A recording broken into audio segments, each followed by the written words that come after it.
எப்படி போடுறதுன்னு உங்களுக்கு சொல்லி தர போகிறேன். இங்கே வாங்க.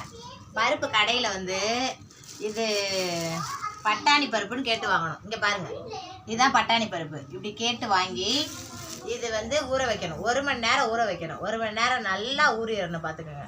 ஊறல் நல்லா இல்லைன்னா வந்து ஊற வைக்கிறது வந்து கம்மியான ஊறல் இருந்துச்சுன்னா வந்து பருப்போட வந்து கடுக்குன்னு ஆயிரும். நிறையா ஊறிடுச்சுன்னா ஒரு மாதிரி ஆகி கொச்சன்னு ஆயிரும்.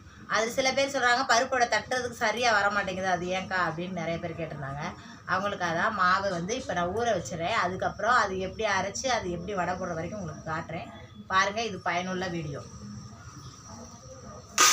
1 மணி நேரம் ஊற வச்சு மாவை அரைச்சி எடுத்துருக்கேன். பாருங்கள், இங்கே பாருங்கள், இதுதான் பருப்பு வடைக்கு உரிய மாவுங்க. இந்த மாவு பாருங்கள் எப்படி நல்லா உருட்டி இப்படி தட்டுறதுக்கு எவ்வளோ தோதாக இருக்குது பார்த்தீங்களா? இப்படி மாவு வந்து இந்த மாதிரி அரைச்சிக்கணும் இந்த பதத்தில். இதில் நான் இப்போ என்னென்ன சேர்க்க போகிறேன்னு பாருங்கள்.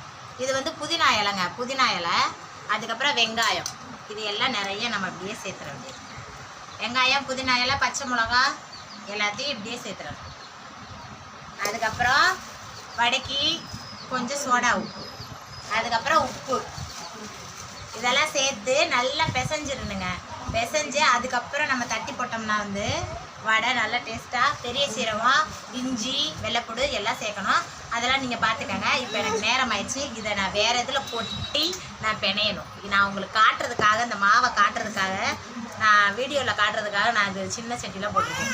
இதை நான் ஒரு பெரிய சட்டியில் போட்டு அப்படியே சேர்த்து எல்லாத்தையும் சேர்த்து இந்த மாதிரி பிடிச்சி இப்படி தட்டி நீங்கள் எண்ணெயில் போடுறப்போ வந்து நல்லா மொறுண்டு உங்களுக்கு வடை வந்து நல்லா சாஃப்டாக நல்லா கிடைக்கும். எவ்வளோ பெருசாக நீங்கள் தட்டினாலும் பாருங்கள், எண்ணெயில் உதிர்ந்து போகவே போகாதுங்க. பாருங்கள் எப்படி இருக்குது பார்த்தீங்களா?